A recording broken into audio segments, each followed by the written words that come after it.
Turpinām mūsu iesākto sarunu, un tātad iepriekšējā video mēs runājam par to, kā noteiktas darbības noved pie noteiktiem rezultātiem.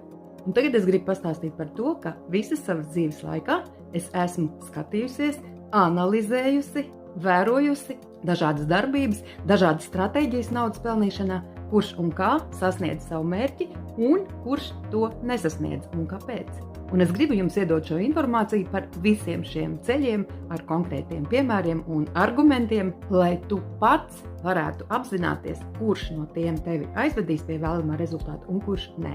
Mēs apskatīsim 14 alternatīvos variantus ar dažādām sevis versijām, un tu pats izvēlēsies to, kas der tieši tev. Mēs ieklausīsimies iekšējā balsī, lai izvēlētos savu ceļu nekļūdīgi. Tev vajadzēs izvērtēt katru no tiem pēc 2 kritērijiem. Tātad pirmais, tev patiešām vajadzēs saprast, vai tas tevi vedīs pie tava vēlamā rezultāta vai nē.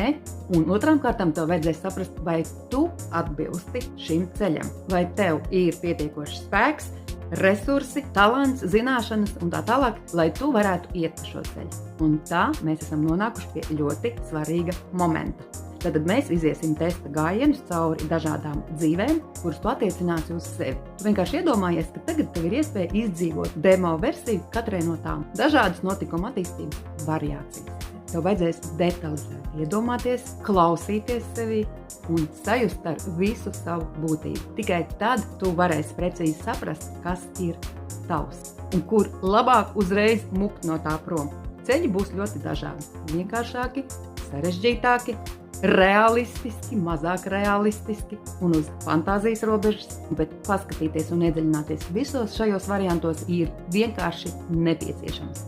Lai nokļūstot līdz saraksta beigām, tu neatgrieztos tur, kur tev nav jāatgriežas. Un atceries, kad runa ir par tavu dzīvi, tev ir jāizvēlas 100% garantēts rezultāts.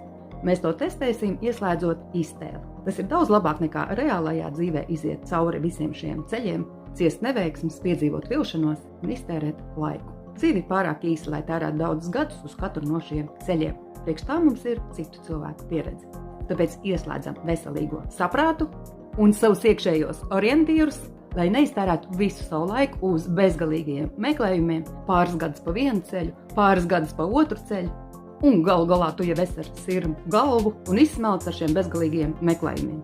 Tā tu vienkārši nogursi un tā tu arī vari nekur neaiziet. Un atceries, ka maģiska pults, kur var pagriezt laiku atpakaļ, tev nav. Bet laiks ir ļoti vērtīgs resurs, kuru iztērēt tāpat ir patiesībā noziegums. Pietiek uzvesties tā, it kā jums būtu atlicis vēl dzīvot 500 gadus. Tāpēc dosim sev